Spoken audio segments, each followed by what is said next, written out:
Hello YouTube, welcome back to an up-guided ultimate steel ship guide. For those of you who know it, I published back in the day a guide where I talked about every steel ship, my opinion, which one is pretty worth it, which is decent, what are the upsides, downsides, and I went individually over them.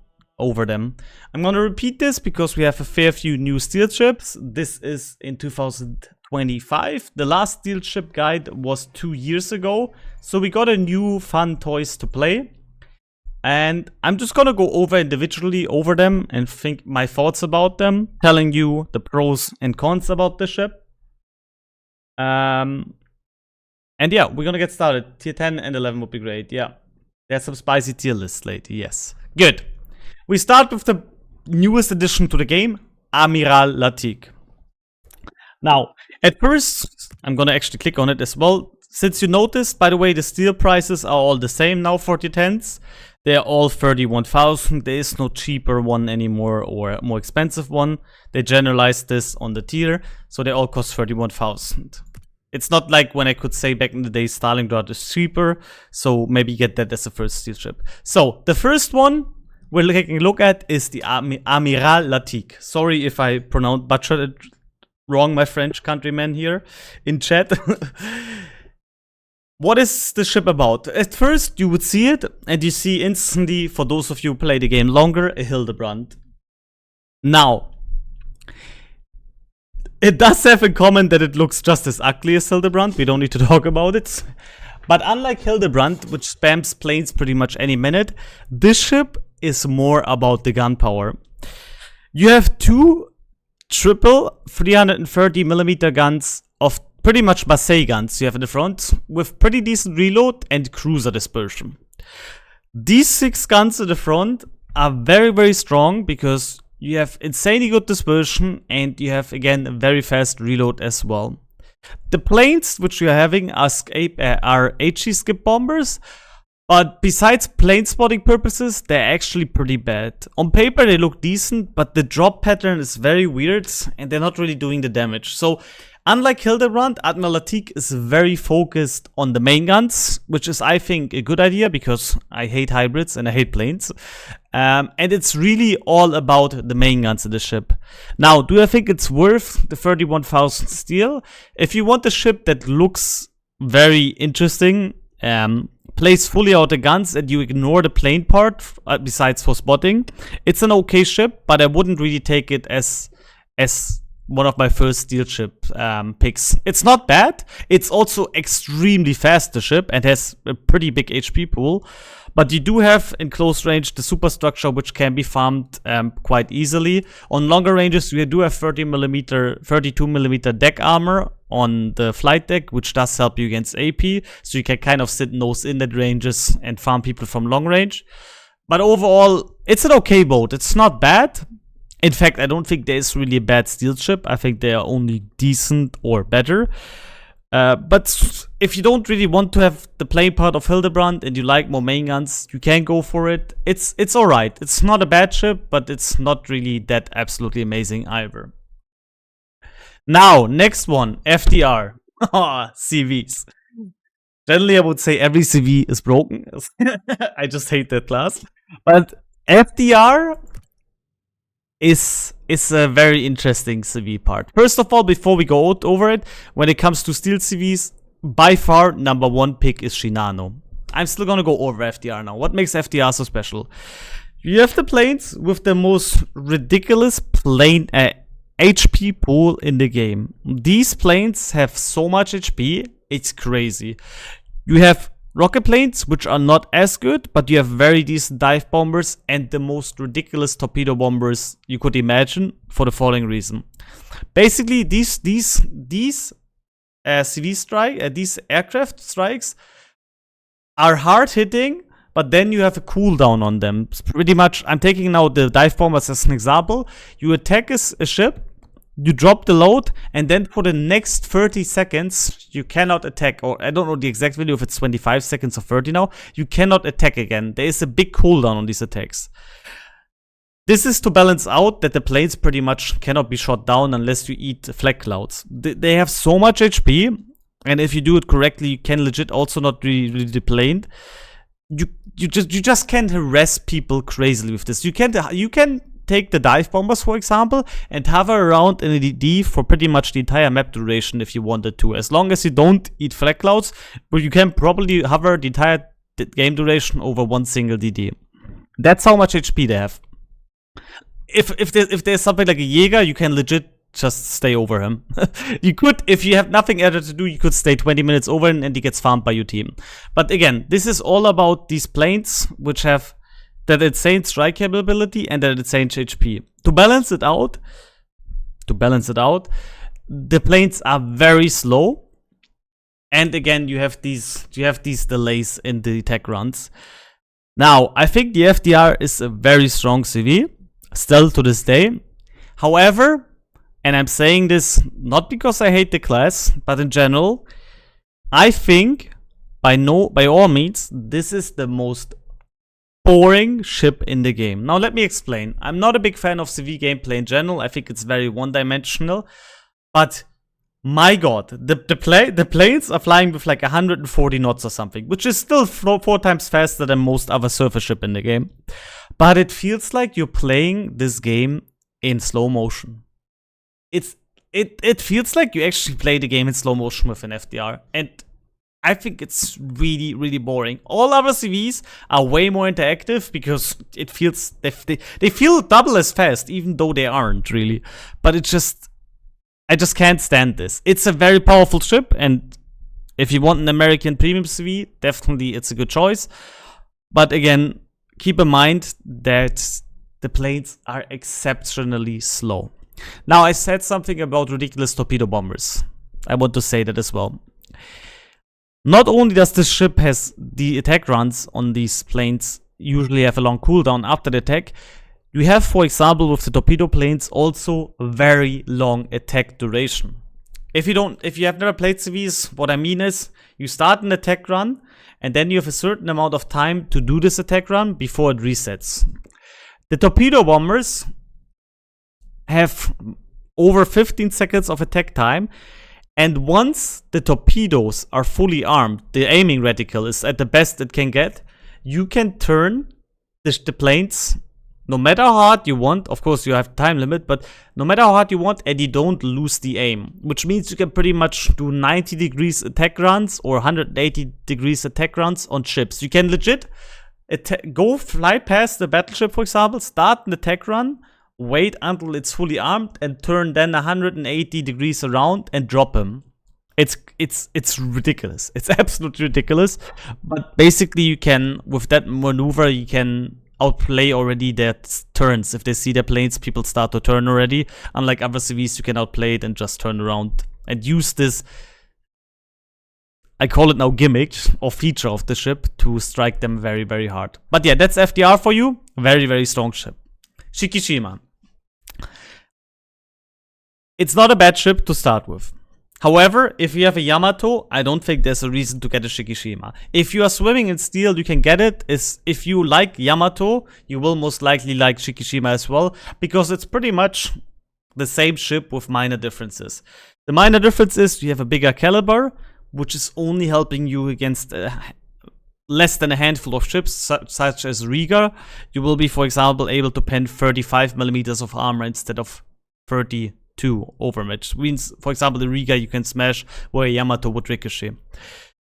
You have 6 guns instead of 9 of the Yamato, but you have faster reload. So see the ship more like a side grade to Yamato. I personally like it a bit more than Yamato, but under no way I would justify spending 31k steel on this ship when you have a Yamato. Because you have exactly the same playstyle. It's legit the same playstyle.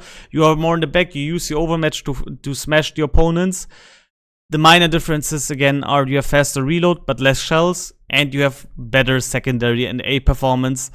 But you also keep the same shitty hull as on Yamato, which means you have both cheeks and the funnel as big weak spots and a massively exposed citadel. Overall, solid ship, but if you have a Yamato or you want to have the feeling, just grind the Yamato and you have pretty much the exact same playstyle. So, good ship or decent ship if you like Yamato, but if you want something more unique, this would be the last Steel BB I would get, simply because exactly the same ship exists pretty much in the tech tree. Villim Deesta. Good. We are now going to one of the new additions as well. Villim Deesta is not a Duncan hole. I mean, yes, it's a Duncan hole from the looks, but it's based on Scarlet Thunder, which means you have 32 millimeters of bow armor and not 25. Big to notice because it means you cannot be overmatched by BBs from the front unless it's a Yamato and higher caliber. Now, Villim takes the same perks as a Duncan hull, being rather squishy, but instead of having a super heal on the ship, you get airstrikes. If you are familiar with Dutch ships in this game, you get airdrops like these squares and you drop them on targets, and you get massive amount of fires if you land them. Now, the ship is very fast. You do have a speed boost as well. It has good concealment, but it's very squishy if you show broadside. If you ever fought the Duncan or Scarlet Thunder, you know it's very easy to citadel. So you need to stay angled at all times, at all possible times. You also have a very weird turret layout, which can be a bit weird to play with, because you have three turrets, but the third turret is pointing towards the other direction, meaning whenever you're switching the guns around, the third turret tends to be a bit off or needs to turn a full way. Meanwhile, the other turrets are still on target. The airstrikes you get are based on Prince van Oranje, meaning you get a massive pattern with 15 km range on the ship, which sounds on paper really good, and if you land them on targets, it's really good.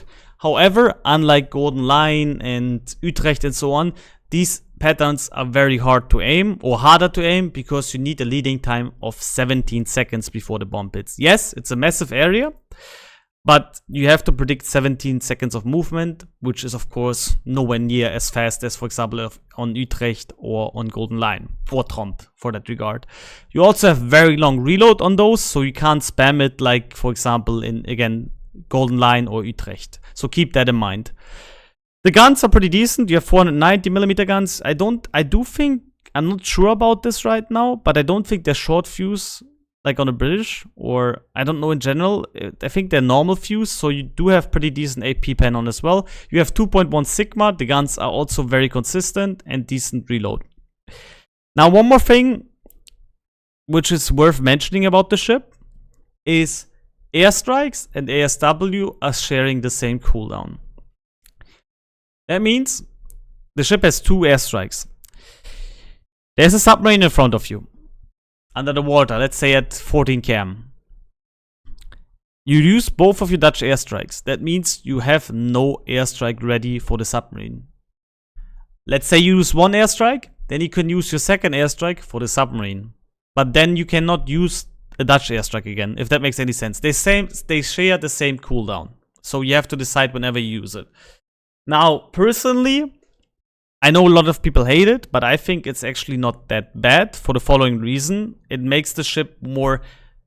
You need to more decide than just brain dead spamming these airstrikes and then use the airstrikes on the submarines as well, making it more like a choice when to use which one. A lot of people will disagree here, but I still think it's good like this. Otherwise, you just have this horrendous plane span with the HE bombs, and they never need to use the other ones, so they just use it again for an HE bomb strike. The upside though is your ASW has a massive area that it covers, and it has 15 km range, which is the longest in the game. But yeah, overall a very, very strong ship. Can be frustrating to fight against if it gets the airstrikes on you, but it is fairly squishy, so it's up to you if you like kind of want the Dutch line gimmick on a battleship. It's definitely a good ship, but I don't think it brings as much to the table as some other BBs, personally. Still a very good ship, so recommend it from me. And those are the kind of core strengths. But you need to stay angled again, because you will get smashed rather easily in the ship. Also, unlike Duncan, no super heal. No super heal. Normal heal. Keep that in mind. Moving over to the next one, the Lauria. My personal damage record, by the way, 429,000 damage. Now, Back in the day when I did the steel ship guide, I think Lauria was just released, and it was an absolute, or is an absolutely strong ship because it has the ridiculous SAP ammo. Knowing people SAP starting to hate it, it's just this demented ammo. You just load it and always do damage. Now, it has nothing changed with Lauria, but unlike from my guide from 2 years ago, something big changed. Cristoforo Colombo got hyper buffed. Like legit over the top. Not only did it get better Sigma, it also get insanely good turret traverse, turret angles, and they gave it a legendary mod, which gives it also took the one weakness it had, which was poor long range dispersion. Poor, by the way, because the Sigma got improved. But basically, they gave it one of the most crazy legendary mods as well, making it crazy consistent on all ranges, making it's obviously more survival than Lauria as well, and making basically Lauria obsolete in that way. Like, they overbuffed Colombo so hard that it's now the most broken BB in the game as a tech tree. So if you're looking for a very strong SEP BB that's just straight up nuking everybody, get yourself a Colombo, you save a lot of steel. Back to this ship though. That doesn't mean the ship is bad at all. No, Lauria is still a fantastic ship. However, unlike Colombo, it has some weaknesses. It is very squishy. It has an exposed citadel that can be punished very, very decently. It also has something I want to show you here, which makes it exceptionally easy to take damage. Under the front turret here, and on the back side, you have this plate here and this plate here. This thing eats a lot of damage while kiting away. If people know how to aim in this game or know the weaknesses, they can get absolute absurd amount of damage in these areas and even citadel you occasionally. So this is like a big weakness. If people don't know it, it's a fairly tanky ship as long as you're angled, but if people know it, you will take a massive amount of damage. Now back to the guns. You are very fast in the ship. You also have the biggest SAP shells in the game, 457 millimeters. Now they have one difference over Colombo, and that means you can sap Citadel a few opponents you wouldn't be able to sap Citadel with a Colombo. You can sap Citadel in Mino, you can sap Citadel in Neptune, and so on. Pretty much the guys are around 100mm-ish armor to 114mm, where Colombo has like, I'm not sure right now, I think 90-ish something millimeters of pen on sap, so they can't do it. So it has a few ships that can sap Citadel where Colombo would stop. Also, it has the advantage it can smash some upper belts, which Colombo would also be able to struggle with the sap. So they're the advantages of Colombo. Also, the sap alpha is ridiculously high, meaning you will do a lot of chunk damage with the sap regardless. Again, against Colombo, not really comparable because Colombo just has 16 guns and has that accuracy, and it's just straight up better, but I just wanted to make it worth mentioning. This ship can still dish out a lot of damage. It has also AP shells, 457s. They are Thunder AP shells, but they have short fuse, which tend to end up against BBs very unreliable, and you only end up getting full pens instead of citadels, where you would usually get citadels. So you basically shoot 90% of the time sap with this thing, unless you have a chance to, like, actually, you just shoot sap. Like, there is rarely a moment where you will use the AP. Just like with Colombo and longer ranges, it's just way more consistent. Unless you're really close and you have a cruiser and so on, then you can think about AP or BB. But basically, you also just spam sap for the maximum damage. Is it still worth it? I still think it's a very good battleship. But again, just like with Shikushima, you have currently Colombo, which in that case, the Colombo does much better. It's more survivable. It has an exhaust smoke generator, which you don't have with the Lauria. And you have that ridiculous unique upgrade for it. So if you're looking for just a sap wonder machine, go for Colombo. It's a tech tree. You don't need to spend steel on it. If you have some steel left and you're missing only this BB, this is still a good ship. Don't get me wrong. This is still a fantastic ship. It's still very strong. But Colombo is just so over the top currently that there's no reason getting Lauria over this besides the minor differences. Keep in mind though, Colombo could get nerfed at some point, although I'm very doubtful when or what is going to happen about it, because Colombo is in the current state, has been there for multiple months now, and there's nothing been changed about that overpowered piece of battleship. So keep that in mind. Still a good ship, but in case to the last guide, what has changed, Colombo is now hyper broken and one of the best, it's the best BB in the game. Moving over to Mecklenburg. Mecklenburg is one of my all-time favorite battleships in this game, simply because you could argue it's like the only really accurate German BB. But what makes this ship, I'm a bit biased to this, by the way, to be fair, but what makes this ship so nice is you have extremely fast reload, you have 16 guns, and you have great accuracy. Meaning this is like the bane of a cruiser player if he shows broadside, because you will death strike them most of the time. You will do insane amount of damages. You also have quarter pen on the HE, meaning if a BB or something goes into you, like nose in, you can farm them really big, really easily down with the HE as well. So you kind of have two ammo choices that have both their regards as solid options. If people go nose in because you lack the overmatch, you can spam with the HE. You also have quarter pen, since these are German guns, meaning you can pretty much HE pen most decks, if not all decks in the game. And if people show broadside, you will be able to death strike cruisers or battleships. You can also death strike in closer ranges, though only in closer ranges because you lack the pen on longer ranges. You can still go for upper belts though and still do a lot of damage. So keep that in mind. The guns are absolutely fantastic. It has also by far of the best AA of all German battleships. Still, AA is a mixed bag when it comes to this, especially with all the new CVs that have tactical squads, but it does have the strongest AA. It's worth mentioning. It's also very tanky, since it is covered in a lot of armor plates. But now we go to the downside. The downside of the ship is it has very, very bad, very, very, very bad turret angles. If you're used to GK, you don't really care about it because you already know bad turret angles. And you can compensate for it because it has a pretty decent rudder shift for a battleship. So yeah, the only really bad part about the ship that I don't like are the gun angles. But again, especially with rudder mod, you can play around it, and it is fairly maneuverable as well. But you do have to expose a lot of side to use all your guns, so keep that in mind. Other than that, I still love this ship to this day. Again, I could now again mention that Colombo exists, so is there any point of getting all these ships? But it's a different nation.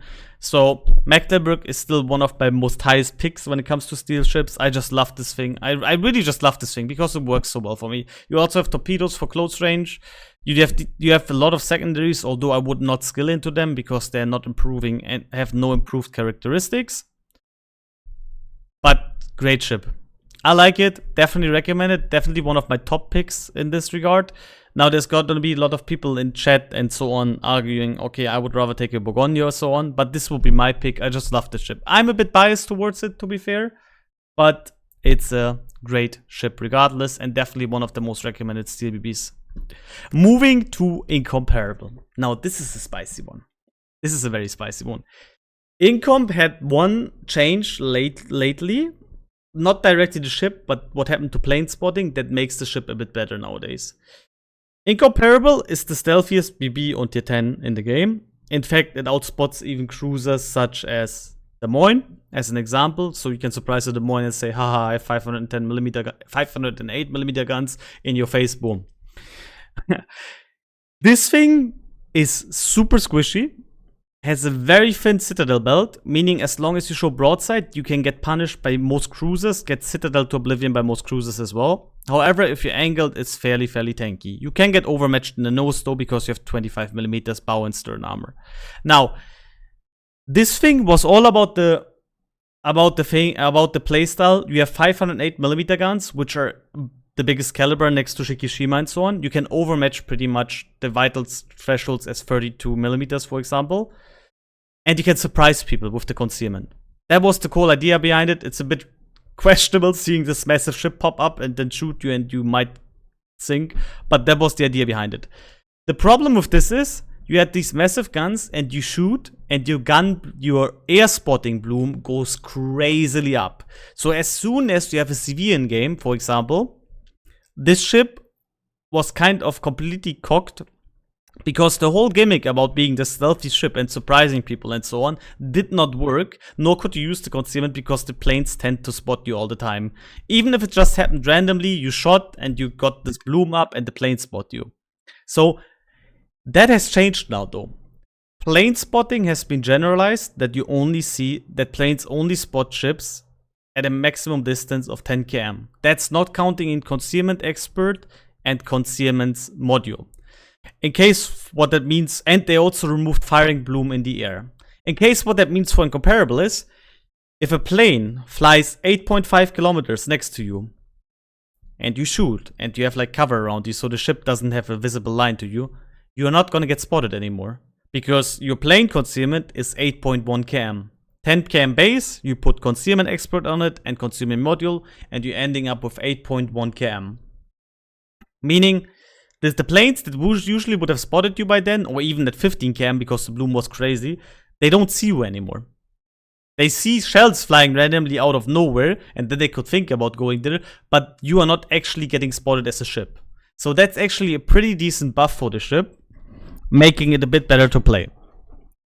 I think it's a hilarious ship to play because it gives you this unique playstyle of being like a predator with the biggest guns in the game and ridiculous concealment. However, it's not easy to play still, even with the plane spotting changes, because once the CV player harasses you from time to time, you still spot it and you will still get smashed by him. Plus, you will have a hard time disengaging unless he just stops this attack, and then it's your opportunity to run away. It's still squishy. It does have its moments. The guns can be a bit inconsistent from time to time, although they did work pretty well for me. So, if you're looking for something truly unique and something different with the massive overmatching guns and the good concealment and surprising people, it's definitely a cool pick, but it's not very easy to play. And it's not like the crazy wonder weapon you would expect with these guns. Like, the guns can troll a bit, and again, you have to be very careful about your surroundings because, like, Stalingrad can just one-tap you as an example if you don't watch it, because you really are having this exposed citadel with barely any armor, or even at closer ranges, if you have a Des Moines, for example, and you just whiff your salvo for whatever reason, or you just half HP him or whatever, you don't kill him with the initial strike, and he's like 5 km away from you, he will kill you. He will just completely obliterate you within with like 3-4 volleys, because he will get all the sits in the time, and he gets 4 volleys up before you can shoot even back. Now, you still have torpedoes, to be fair, that could save you in that moment, but that's just an example right now. Cruisers, multiple cruisers will be able to citadel you at certain ranges rather easily. So, it's a truly I would now make a joke where probably every viewer is going to turn off of this video, but it's truly an incomparable experience to other BBs. Okay, it was nice watching you guys. Good. We are going next. Another new addition to this game, Alberico Dabaniano. Where do I sort this thing in? That's a very, very good question right now. Okay, let's first show you what this thing is about. Basically, you have 16 guns, which you most of the time will be able to use 1, 2, 3, 4, 5, 6, 7, 8, 9, 10, 11, 12. So you will most of the time be able to use 12 of them because the other are on this side. Actually, what? 1, 2, 3, 4, 5, 6, 7, 8, 9, 10, 11, 12. Yeah, 12. You have... Yeah, 16. There's another 4 there. Yeah, 16 guns. Good. So you will be most of the time use 12 guns unless you're on longer ranges. Then you can also lob with these shells over. So this ship is all about being an absolute pain to deal with. It has very bad concealment, 8 km if you skill into it, and you have only guns with sap. The reload rate is absolutely absurd. And these are 90mm guns, by the way, so you have an idea.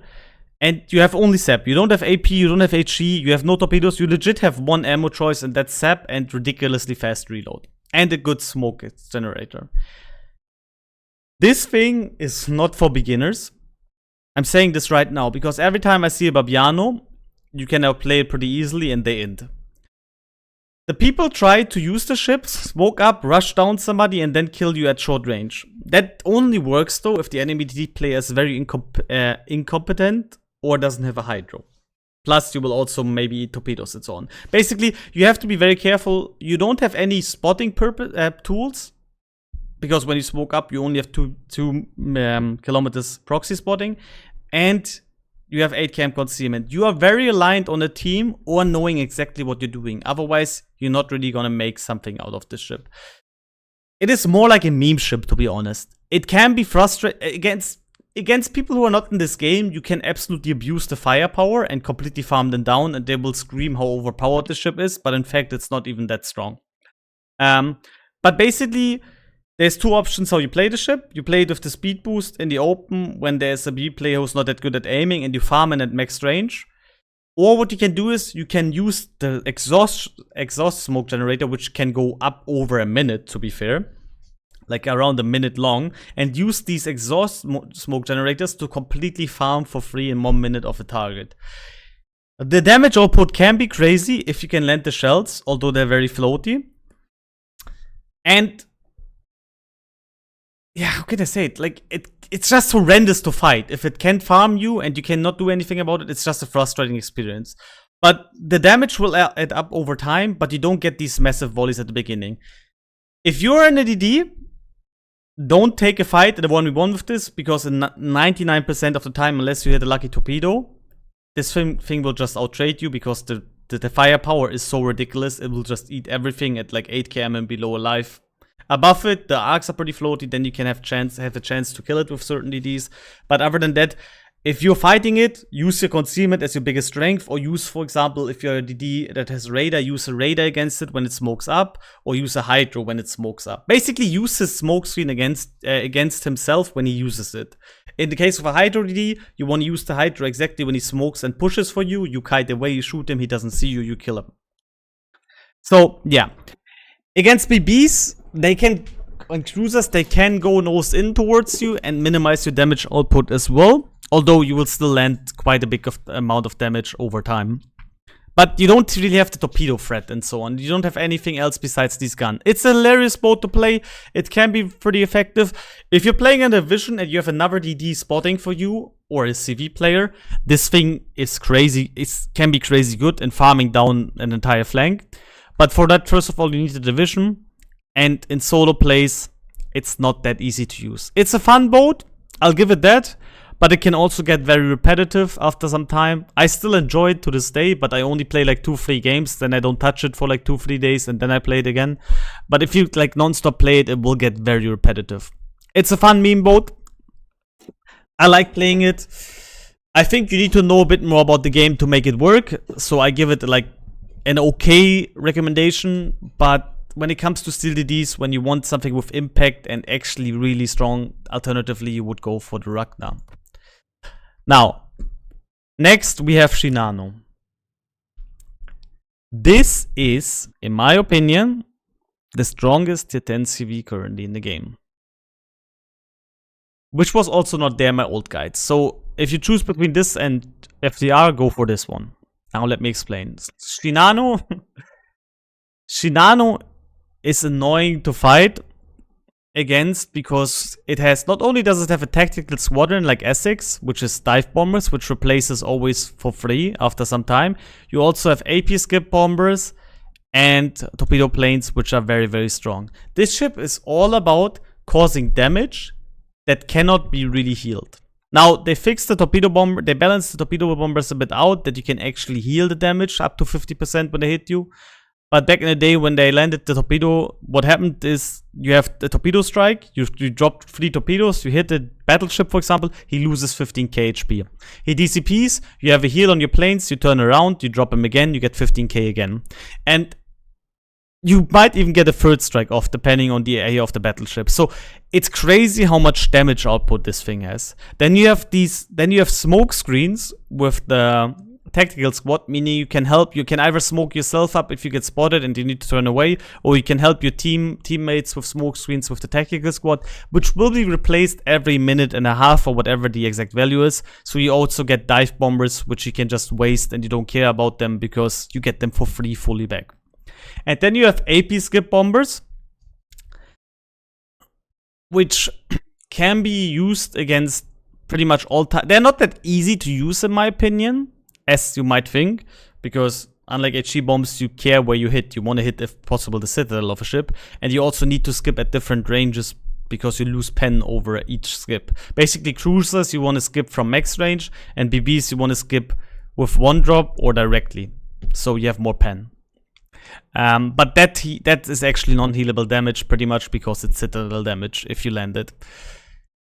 Now the thing is, which I didn't mention now, is since these are skip bombers, AP skip bombers, and you know how skip bombers work, most of them you use outside of or barely inside the AA range to drop somebody. This thing can be ultimately used to completely butcher enemy carriers with citadels. Now I exclude Richthofen and Immelmann because they have a turtleback, but basically if you have a Nachimov in the enemy team, or even worse a Malta because he doesn't have the AA range, you can take the Shanano out, you can fly around and quickly snipe and kill the enemy CV. And in the case of a Malta, he can't really do much about it because you can drop outside of his AA range, meaning you drop him, you turn, you drop him again, you turn, and you're always outside or barely in his AA range and drop him again, and he's nearly dead. If he's still alive, then there might be BB yoinking the kill and he's gone for good. So this thing is absolutely horrendously good at CV sniping. It's crazy good at dealing damage that cannot be really healed. And you have that squad which can be replayed, which this tactical squad which can come back from time to time, and that you can use against DDs and so on. So, and you have smoke screens again. Crazy ship. In my opinion, the best CV, especially if you're a bit more experienced, absolute nightmare to fight. So this is definitely fully 100% recommendation if you're looking for a CV. By far over FDR. And especially if you want the Japanese CV. So, in my opinion, the strongest CV in the game currently when it comes to tier 10s. Next one, Archerfish. I don't know if Archerfish was last time there when we did this guide. Probably not. Archerfish is a submarine that plays a bit different than other submarines in the way that I need to actually look what was the F key again about. Continue cooldown upon activation. You can how does the cooldown work again? I need to check real quick how Archerfish. I don't want to talk bullshit now, so I have to check it real quick. I haven't played Archerfish in a while. How does the F key work again? Hit an enemy ship with a torpedo 50%, receive 150k potential damage 50%. Okay, good. Let's go back. So, Archerfish is a submarine that can be played extremely aggressive in that way. The ship has a lot of HP. You have main guns, although I don't really think they're worth mentioning again. But basically, you have main guns. You have a lot of HP. You're one of the fastest submarines in the game. I think you are, in fact, with K1, the fastest submarine above the water and on periscope depth. You're going really slow on deep water, just to clarify that. On deep water, it goes like 17 or 16 knots. Above the water, it can go, with the speed boost converter, 45-ish knots. So, just like K1, one of the fastest submarines in the game. It also has a heal. And you have insanely fast homing torpedoes and an insanely fast ping. You can use this ship in multiple ways. You can force ping DCPs, although I'm kind of submarine player who don't like to ping a lot. But with this thing, you can force DCP pings and move at the same time rapidly to left or right side, and the people will struggle to hit you with their SW because you're just blisteringly fast. Then you also have a very fast torpedo reload, and you have interesting F key, which I just looked up. Basically, if you hit the ship, you get the progress scar filled up 50%, or if you get a bit of potential damage on you, the progress scar is also going up significantly. Meaning if some battleship salvo, if you're next to a battleship and they shoot it and it gets hit and you're right next to it, your F key is instantly charged up. Your F key, what it does is, it gives you your consumable cooldown way lower, and it gives you faster torpedo reload. So it's very easy to trigger. Sometimes you even want to be spotted for a second to take a bit of damage. It needs to be calculated risk, so you can't go up in front of 5 BBs and then expect to survive it. But let's say there's 1 BB, you might want to use it to get the faster torpedo reload up, or you want to get a heal or whatever again up. So you can abuse it by being spotted real quick. They drop it, they might even miss you because you're so fast, and then you got instantly that F key triggered. The F key, unlike most other F key, is automatically, so it will always be insta triggered. You can't choose when to use it, that's the downside. This ship has also the longest battery in the game with over 6 minutes of time. Now that sounds pretty broken, but it has one big downside over all the other submarines. It has a very, very, very long recharge time. We're talking about 1.5 seconds. Look, basically every 8 seconds or 9 seconds you get 1 second back. So you have to calculate this 6 minutes over the entire game. What I tend to do is I try to get it around 3 minutes in mid game, maybe a bit earlier even, and then try to stay as much above the water to keep enhanced propeller shaft triggered. In case you don't know what that is, that skill gives you 18% more speed as long as you're above the water and not periscope depth. So you can kind of use it because 50% it gets triggered and then you play around that. Big HP pools, lots of torpedoes, again fast reload, rather tanky because of HP pool. Definitely when it comes to the more engaging side, a funnier submarine to play, but again it also has the downsides that the battery, if you are not good with the battery management, you end up very fast without battery. And you also have only 6 km submarine surveillance, meaning if you're underwater caught like by K1 or U2500, you can get smashed rather easily as well. However, very, very strong submarine. In my opinion, currently also the best American submarine over Gato and Belau, and definitely recommend, especially if you look at a submarine that is a bit more fun. Moving on to Svea. Now, this is a spicy one. This is a very spicy one. This is the best steel cruiser in the game, in short term. You have a ship that has 7 Rakna guns. 7, right? Yeah, 2 in the back, 2 in the back, 3 in the front. You have 7 Rakna guns, pretty much, like the DD Rakna.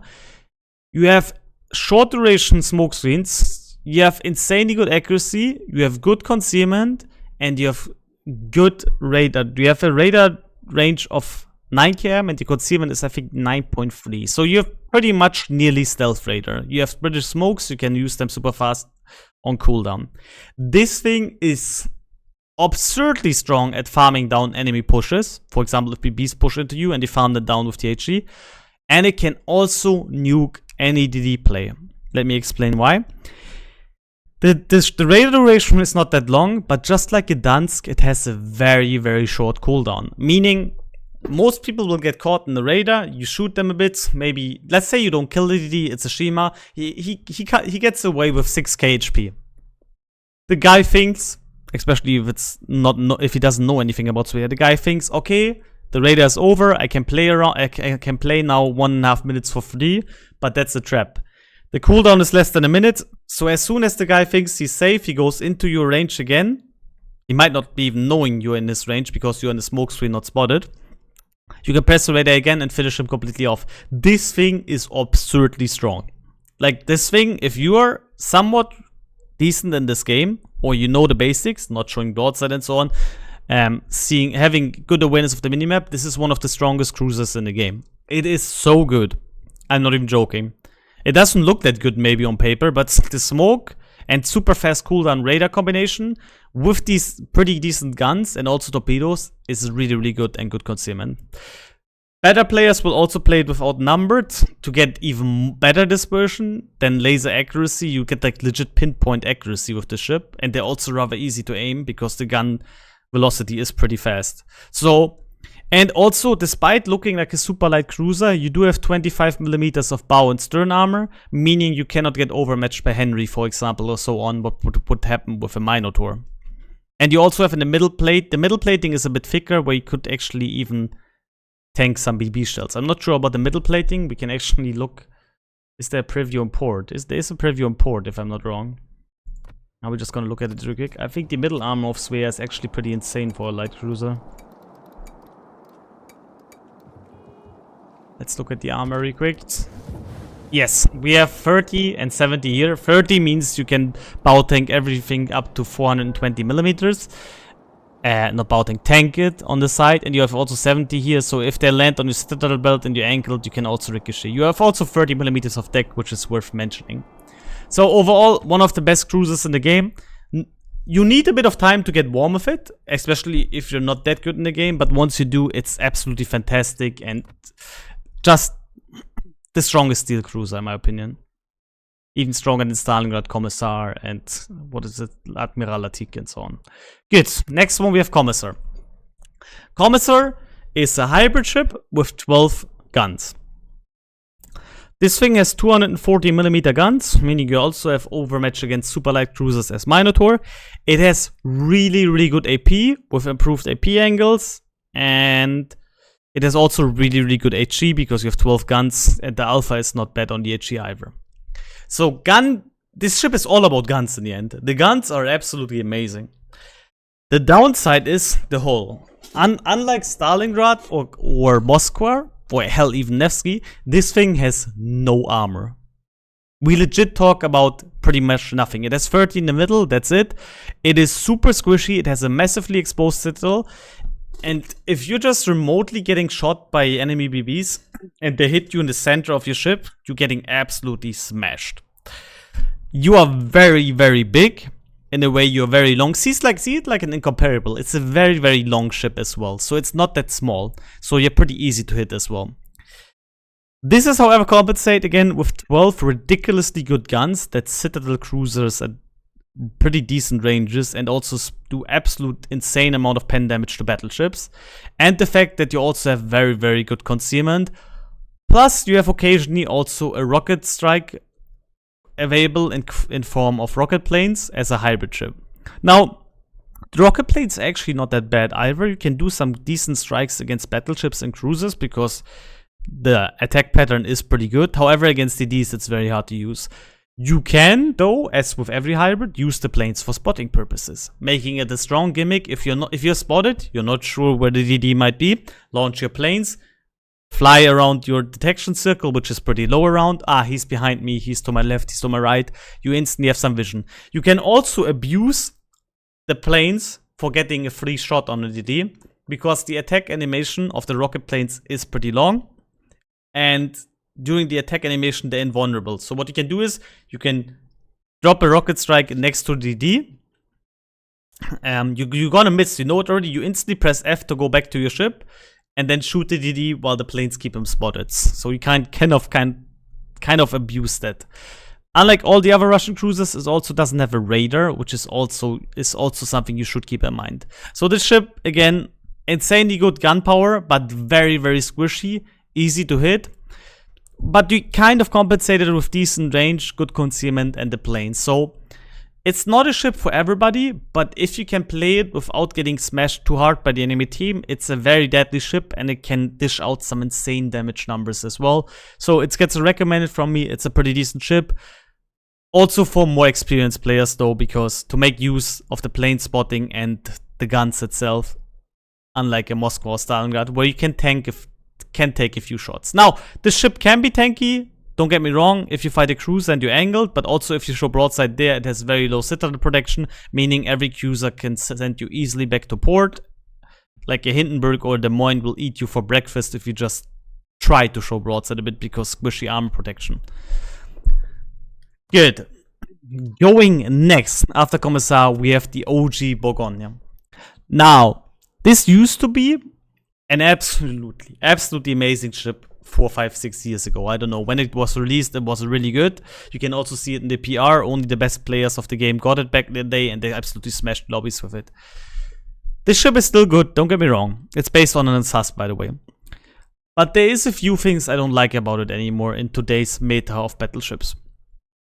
It's covered in 32, meaning you're extremely easy and squishy when it comes to HE spam. You're not bringing the best concealment with you, although I think 13.3 is the concealed, so it's still pretty decent. And you have 380mm guns, so you don't really bring overmatch to the table either. However, this is compensated due to the fact that you got a reload booster and also really good HE to start with. But basically, you have a reload booster and also a bit better reload than a standard BB as well.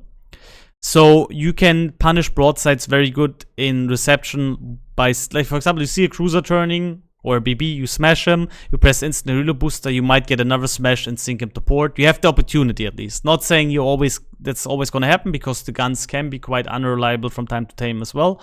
But it's a very good use case. Or you have a ship that just DCP'd and you're thinking to yourself, okay, that Kremlin DCP'd, no, or that GK DCP'd, you use your reload booster, spam HG, 2-3 volleys, and get 3 permafires on him, burning him down to the ground. So you can use that reload booster very nicely for that purpose. It's also pretty fast, and you do have quite a high shell volume with 12 guns. Downside, again, covered as I said in 32, pretty easy to citadel as well under the turrets. Also, weak turret protection. You can lose your turrets quite easily if people know where to aim. Although that's going to be changed in the upcoming patches as well, so turrets cannot be permanently destroyed anymore. And again, you will have a harder time against ships you can't really overmatch. So there you're forced to use a lot of time HE, which is still devastating. You can still do with HE heavy volleys on cruisers, don't get me wrong, but it's not the easy way out. You have your 457s on the ship, you just click on the cruiser and he loses half HP. You need to be a bit better to utilize the ship to its core strengths. Still, it's a solid ship. It's still a lot of fun to play from time to time. It does have the reload booster. It gets a recommendation from me as well, although it's not as good as it used to be. Now, don't get me wrong, I don't think there's a bad BB on tier 10 in general. I think it's a very overbuffed class in general in comparison to most cruisers. So I think even the GK is not a bad ship. It's just not as good as other BBs. And so is Bonia. There is a fair few BBs which I think are better in the game. Nevertheless, good ship. If you're looking for an alternative to Republic on the French T, go for it. It's a fun boat to play around. Don't farm PR with it though, because if you are not a really, really good player, it's a PR grade for you, because back in the day it was spammed by the most super unicomps in the game, so the PR ratings are very high. If you are caring about stats, don't play the ship, because you will lose a lot of PR while playing this. Next is Austin. Now, Austin is a fun boat and a shit boat at the same time. I mean, I shouldn't say shit boat, it's not that bad. But Austin is a ship that excels with divisioning. You have, and the Austin has SAP guns. It's pretty much a Genon hole for all purposes. You have SAP and HE, and you have unlimited reload boosters. Now that sounds really cool. Unlimited reload boosters sounds amazing. They do have you still have the cooldown though. Now, what I tend to do is I put the AA skill on it that gives you faster cooldown once your AA is active. This is especially nice when you fight Dutch boats, not actual CVs, but Dutch boats, because then you can get your reload boosters faster up from time to time. The SAP damage, or the HE, depending what happened, if you have a DCP, you tend to use the reload booster of HE as well, can be absolutely absurd. If you're on a reload booster and you spam the HE or the SAP on the target, you can get absurd amount of damage in short time. The problem is, once you don't have the reload booster, you have kind of really sad DPM for a cruiser. You're not bringing anything really to the table, and as long as you don't have your next reload booster, you're not going to do nearly as much damage. This ship is also heavily reliant on matchmaking, because as much as you would like to have planes, optimally you don't want CV planes because they will spot you. You rather want to have more Dutch boats where you can stay undetected and use this. In a division, this is completely different though. If you have, for example, a smoke bot with you, let's say you have a gear ring in your division, he smokes you up, you're getting planes around you, you can use your AA without getting detected, you can constantly keep that reload booster up pretty much with like 40 seconds cooldown in between.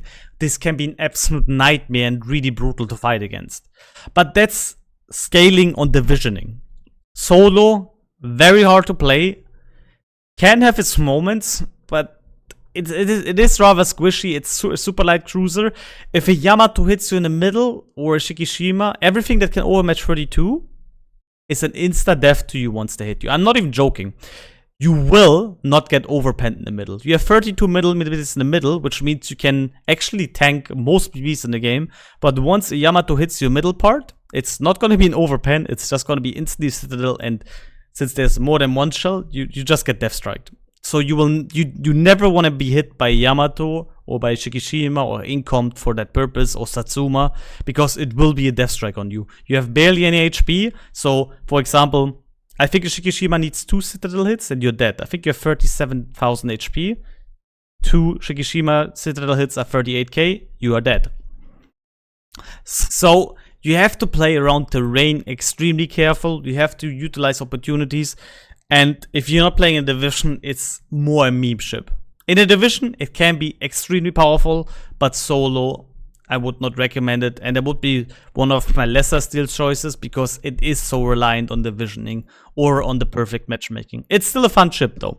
So it's yours to think if you want to get it. But overall, steal cruisers we have, this would be the least one I would take. Unless I'm even over Plymouth, we get later on it as well. This would be the least one I played because you are heavily relying on divisioning. Now, next one, Gato, the second US submarine for steel. Shotgunning got nerfed. I think actually back to my old steel ship, guys, shotgunning wasn't nerfed yet. So that's why Gato was like heavily recommended. Shotgunning got nerfed. You cannot go up with Gato at 2 km anymore, or 2.5 km, launch all your torpedoes, go away and death strike a ship. That's not working anymore like that easily like this. Basically what happened is, torpedoes need to travel now 3 km before they arm for full damage. If they travel less than 3 km, you only do 10% of the actual damage. Back in the day when this ship was released, it was an absolute nightmare to fight. You saw me playing back in the day in the Gato. We went up, we shotgunned somebody, we went away. We never pinged, they never knew what was coming, and we just got death strike after death strike. I think Gato holds the most death strikes in the game. I think I have 4 death strikes in one game with a Gato. That's my record on death strikes.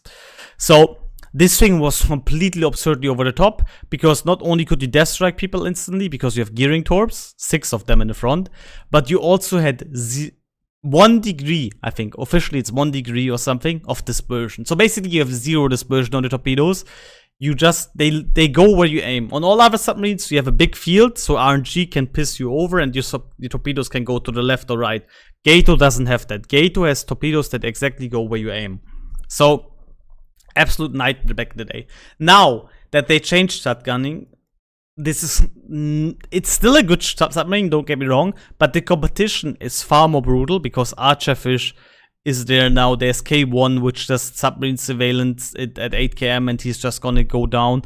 You have U-2500, 4500, which is just a crazy fidget spinner on that can go crazily underwater. So this thing is nowhere near as effective anymore, because it's not only that it's 3 km, it's 3 km travel time on the torpedoes. Meaning, I always have that wonderful time where a Kleber pushed me once. I launched my torpedoes at 4.2 km at a Kleber. He was pushing towards me full speed. My torpedoes did jack shit because by the time they traveled 3 km, Kleber was at 2.7 km away or something because of speed boosting, and I did basically no damage to him. I got 3 torpedo hits and there was like 5k damage. And then I got killed by the Kleber back in the day. So, it's more than that. You have to always calculate like 500-ish meters depending on, or more on the class into it when you do it. If you get into the positioning, it still can be a nightmare, but again, you just can't get these guaranteed salvos anymore because on 3 km, we checked it. I think 3 km is 17 seconds of travel time of torpedo. That's the optimal weight. 3.1 km is 17 or 18 seconds of torpedo travel time. That's like a Vermont shooting at 21 km at somebody. So you see the enemy has a lot of reaction time, and even if he doesn't know about you, just to randomly turn left and right and your salvo might go into the bin. So keep that in mind. Back in the day, again, you don't have that because you were legit just parking at 2 km, just over 2 km, launch it, and it was like 8 seconds or something traveling time, whatever, 10, and smash. So it's still a good submarine if you're looking for the torpedoes that you want where they actually are aimed. But the competition is just way better now and they're better submarines. So I would recommend Archerish over this. This still can be a fun boat to play though if you like submarines. But it's nowhere near as good as it used to be. So keep that in mind. Since they nerfed shotgunning, they basically nerfed one of the most broken ships here in form of Gato. And make it one of the weaker submarines. It's still better than Thresher and Seal and so on, but just as an example, it's nowhere near as good as it used to be. So, Archerfish before Gato, in my opinion. Next one, Stalingrad. OG steel ship. Now, back in my latest steel ship guide, or my older steel ship guide from 2 years ago, I always recommended Stalin as the first steel ship, if you like cruisers or battle cruisers, because it was super cheap in comparison. You could save like 5k steel over the other submarines. I think it was 26,000 and the others were like 30,000 and so on. So not only did you get a pretty good ship with absurd guns, you also got the cheapest one. Nowadays it's also 31,000 because they again adjusted it for the tier, all the same prices. So it doesn't have the benefit anymore. However, I think Stalingrad is still a very, very, very good battleship in this game. Like a very, very, very, very good battleship, cruiser in this game. It's rather tanky, although you do feel the lack of fire prevention, because this is not a battleship but a cruiser.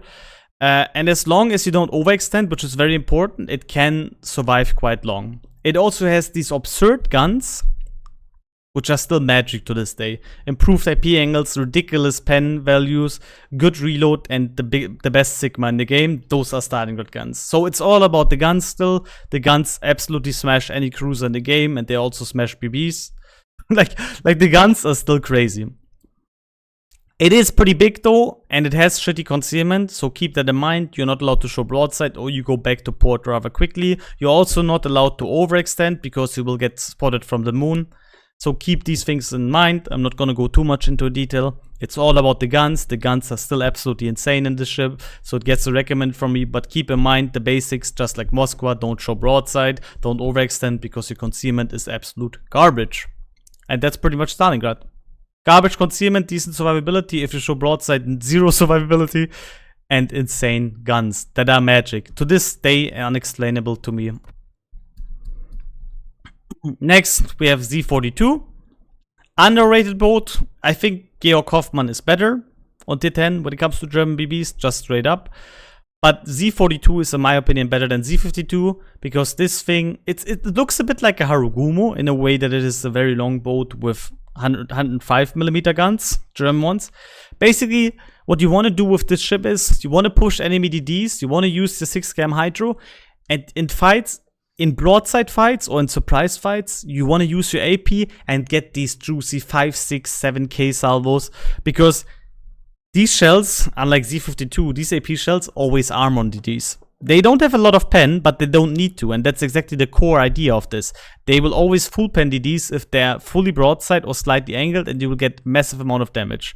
Once they angle more, you're forced to use your HG, which is pretty sad though. So you kind of want to utilize the AP when you can, but you also need to know when to disengage, because it's not like this thing has serious amount of DPM. They nerfed it, by the way, before release back in the day. So it's all about that chunking down. Against battleships and cruisers, you only shoot superstructure and upper belt. Cruisers, upper belt, and superstructure. Battleships only superstructure, because you legit cannot pen with the AP upper belts. The AP pen is really, really bad. But that's the strength of this ship. It sounds weird, but that's exactly the strength of this, because this is all about smashing enemy DD players with 5k salvos. And if they don't learn from it, you just need 3-4 salvos and they're gone. So keep that in mind. It's very, very sluggish though, which is a downside. And the concealment is not that great. However, you have British smoke screens and you have 6-cam Hydro to compensate with that. Overall, a solid ship, better than Z42, Z52, worse than Georg Hoffmann in my opinion though. So if you have a Georg Hoffmann as a German DD and you don't just want another one, you can still get it. If you don't have it, it's definitely a thought about it, although I would take Rakna over it at any day. Now, Rakna. Rakna is inherently underpowered. No, it's just a copy pasta. Rakna is a very, very, very strong ship. Rakna is a full gun DD. I personally don't like playing it that much, but I can't deny that it's absolutely atrocious to play against, and it's a very strong ship. It's about having a lot of HP, it's about having armor, and it's about to have super punchy, easy to aim guns. This thing is all about farming you down with the radar and the HP it has and the heals. It has only 4 guns, but they're extremely accurate, they're really easy to aim, and they're 152mm guns, so not small caliber, quite big. You also get 30mm HE pen, I think, on it. So this thing is absolutely brutal at farming down opponents. It's not very beginner friendly because you don't have a smoke screen, just keep that in mind.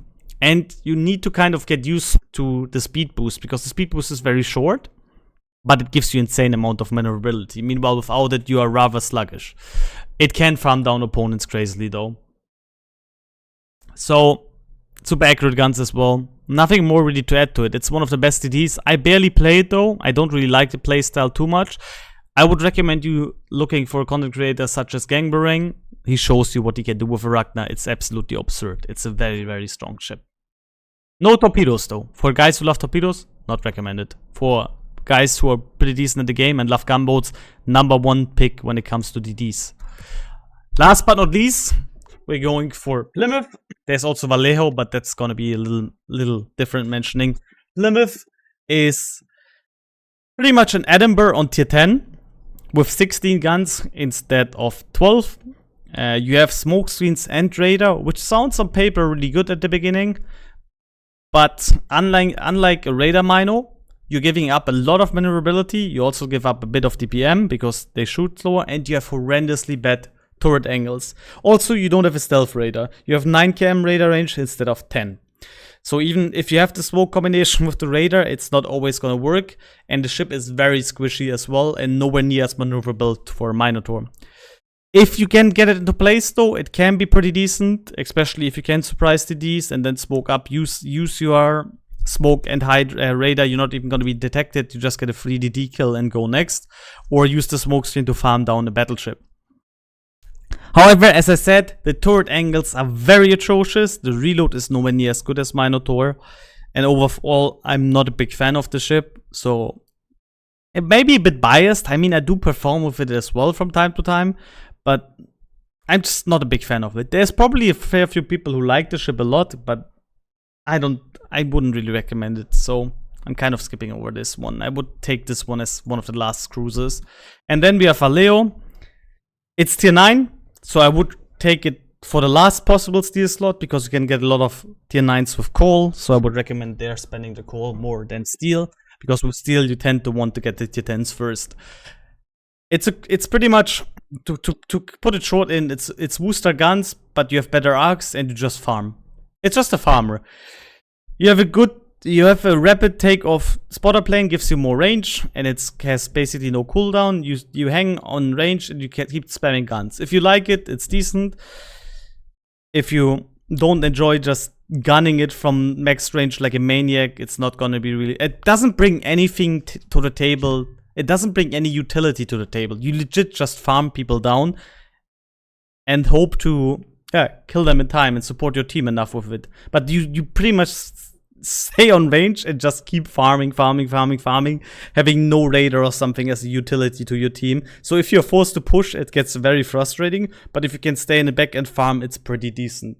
And now I know this was a very, very long talking, but I wanted to do this guide again because we have a lot of new ships here, and I wanted to go over all of them to give you an idea. I really hope you enjoyed this overview of the steel ships to give you roughly an idea what I think about certain ships. Generally speaking, there is no bad steel ship, but some are, in my opinion, better to take than others. Hope you enjoyed this. Be sure to like, comment, and subscribe. You're Trenlass, and